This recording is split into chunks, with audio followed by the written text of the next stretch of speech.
Olá, eu sou o Lincoln e vim aqui hoje trazer a solução da primeira avaliação trimestral. Então, bora lá? Vamos iniciar as soluções aqui. A primeira questão que temos de física na avaliação é essa questão número 3. Leia o texto abaixo. O que significa nano? E aí, aqui ele está falando em pouquíssimas palavras o significado da palavra nano. E aí, logo abaixo vem: em notação científica, o resultado da divisão apresentada nesse texto é. Então, a divisão apresentada nesse texto é o número 1 dividido por 1 bilhão. Então, eu espero que vocês já saibam trabalhar com notação científica. Essa questão aqui ela é mais uma questão de matemática do que de física. Quando a gente fizer essa divisão aqui, ó, a gente vai perceber que o 1 bilhão ele tem 9 zeros, certo? Então, a gente vai dividir 1 por 1 bilhão. Então, vai dar 1 vezes 10 a menos 9, porque são 9 zeros aqui. Então, é a alternativa C. Vamos para a nossa próxima questão, então. Um trem de 200 metros de comprimento se movendo a velocidade constante de 30 metros por segundo atravessa completamente a ponte do município de Pinhão, no interior do Paraná, como está representado na imagem abaixo. Em quanto tempo esse trem atravessa completamente a ponte retratada nessa imagem? Vamos voltar para o enunciado agora e vamos já extrair as informações importantes que a gente precisa. Trem de 200 metros de comprimento. CT igual a 200 metros de comprimento. Se movendo a uma velocidade constante de 30 metros por segundo.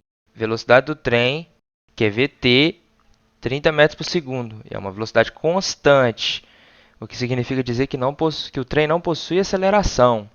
E da imagem, a gente consegue tirar a informação de que o comprimento da ponte é de 100 metros. Então, o comprimento da ponte é de 100 metros, CP.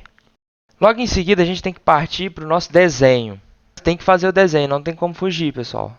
Desenho é a melhor forma de vocês conseguirem entender o problema e resolvê-lo. Então, no momento inicial, eu tenho um trem que está iniciando a sua travessia na ponte. Ele está no limiar de começar a travessia à ponte. Aí eu pergunto para vocês, se eu pegar um ponto aqui na frente do trem, e esse ponto A aqui, o trem, ele atravessou a ponte completamente? Não, né, pessoal? Ele não atravessou a ponte completamente. Eu tenho que pegar um ponto lá no final do nosso trem. Tem que ser o último pontinho do nosso trem. Se esse último pontinho atravessar, que no caso aqui eu coloquei o pontinho B, aí sim ele atravessou a ponte. E aí eu já aproveito para o quê? Fixar aqui, ó, no final da ponte, o nosso sistema de referência, para facilitar a nossa vida.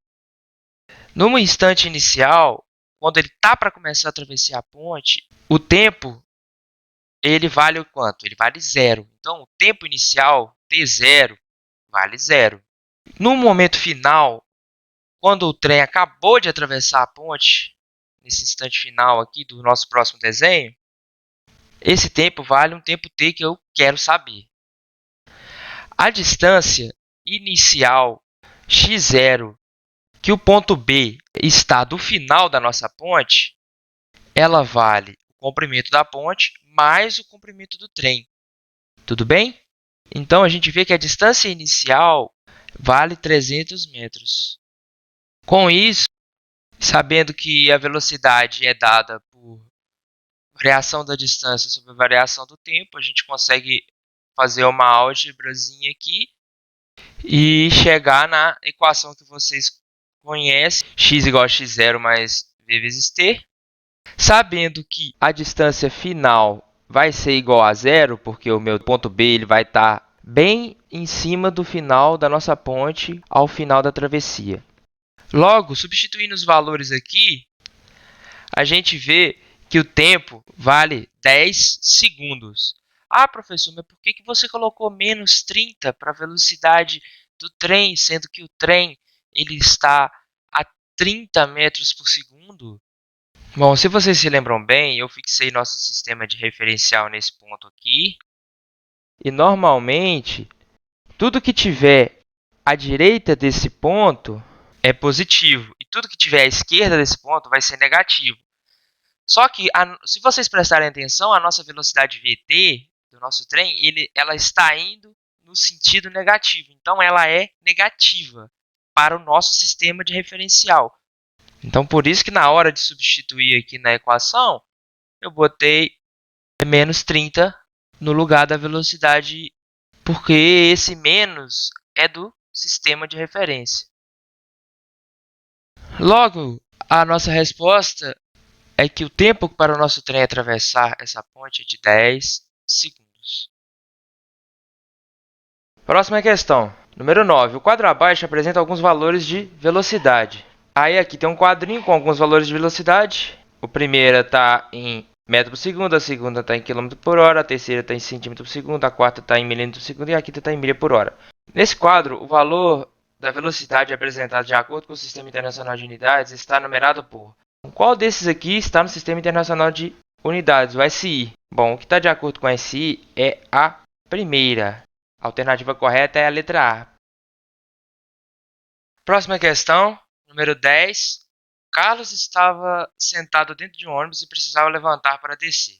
Para isso, ele caminhou no mesmo sentido do deslocamento do veículo, em direção à porta com velocidade constante de 4 km por hora.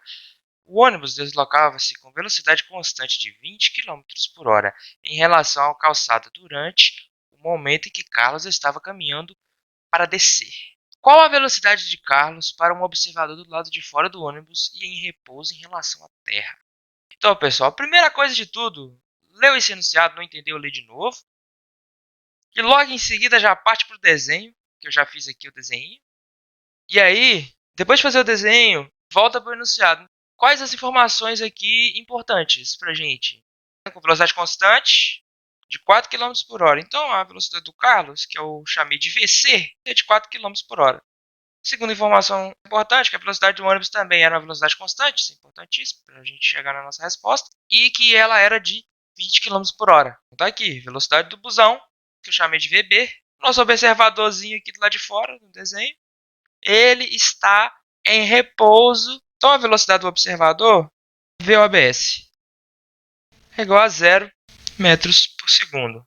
Logo, qual que é a velocidade que esse observador consegue enxergar o Carlos? Para isso, para a gente saber essa velocidade, basta a gente somar essas velocidades que nós temos aqui, a velocidade do ônibus e a velocidade do Carlos, pois ambos estão se movendo na mesma direção, certo? Então o observador ele vai ter a impressão de que o Carlos está se movendo mais rápido do que o ônibus.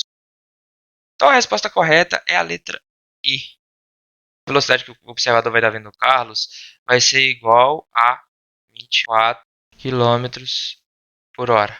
Ah, mas e se o observador tivesse em movimento? Aí depende de para qual lado que o observador está em movimento.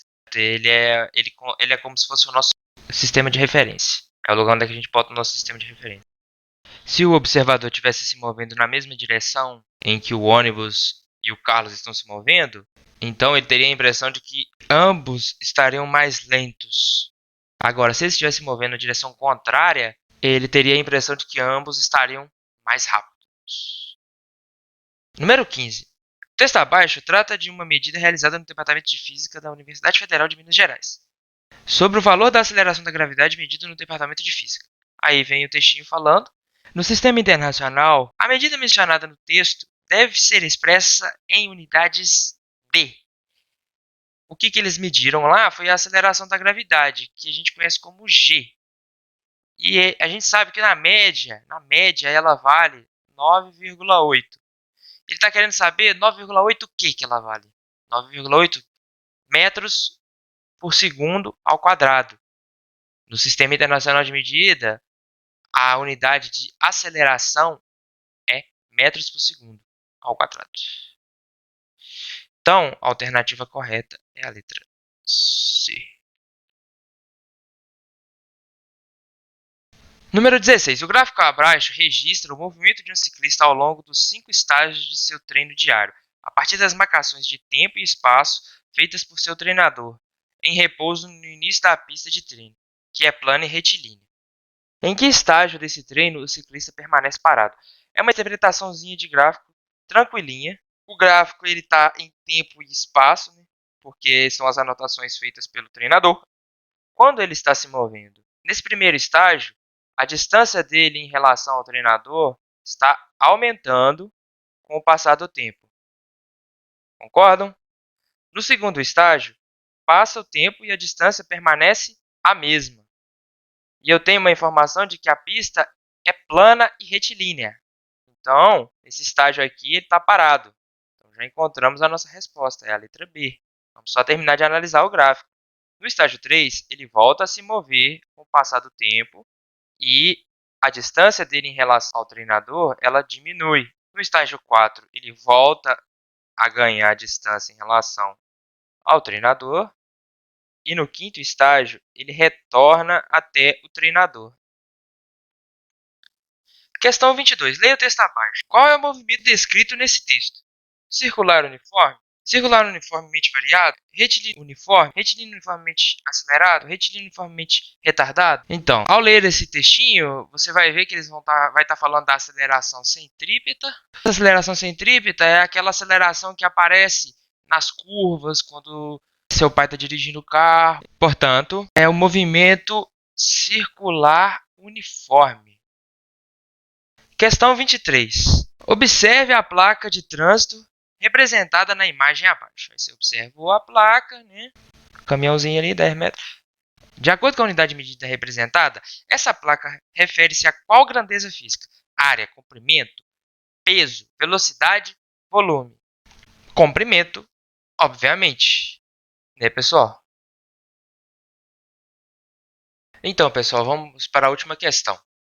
24. Um carro inicia a subida de uma ladeira com a velocidade de 20 metros por segundo.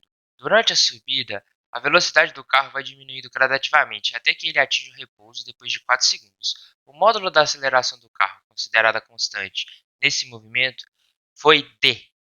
Então, a primeira coisa que a gente tem que fazer, pessoal, é imaginar a situação. E para imaginar a situação, a melhor forma é criar um desenhozinho. E aí eu criei aqui o desenhozinho. No início, momento inicial, o carro ele está começando a subir a ladeira, né? Nesse tempo inicial ele começou a subir a ladeira e ele está com essa velocidade aqui de 20 metros por segundo. Então no tempo inicial T0, 0 segundos, ele começa a subir a ladeira e ele tem essa velocidade. Durante a subida, a velocidade do carro vai diminuindo. E chega no final, o carro para. Após 4 segundos, não é? Então, no momento final aqui, a gente tem o carro parado, com a velocidade do carro final, igual a 0 metros por segundo, e o tempo de 4 segundos. O que eu quero saber? Eu quero saber qual que é o módulo da aceleração que está atuando no carro. Para isso, basta que você saiba que a aceleração ela é dada pela variação da velocidade dividido pela variação do tempo. E eu abri a conta aqui, fiz uma manipulaçãozinha algébrica, cheguei nessa equação aqui, que vocês conhecem, e substituí os valores. Substituindo os valores, você vai achar uma aceleração de menos 5 metros por segundo ao quadrado. Ah, meu professor, menos 5 metros por segundo ao quadrado? Mas eu quero o módulo dela. Então, o módulo de menos 5 é 5. Resposta certa é a letra C. Ah, professor, mas por que deu menos 5 na aceleração? Então, observe que o carro está subindo a ladeira e ele para. Para esse carro parar, a aceleração que tem que estar atuando tem que ser contrária ao movimento que o carro está fazendo. Então, a aceleração é contrária à subida dele. Por isso que o carro para. Por hoje é só e até a próxima. Que a força esteja com vocês.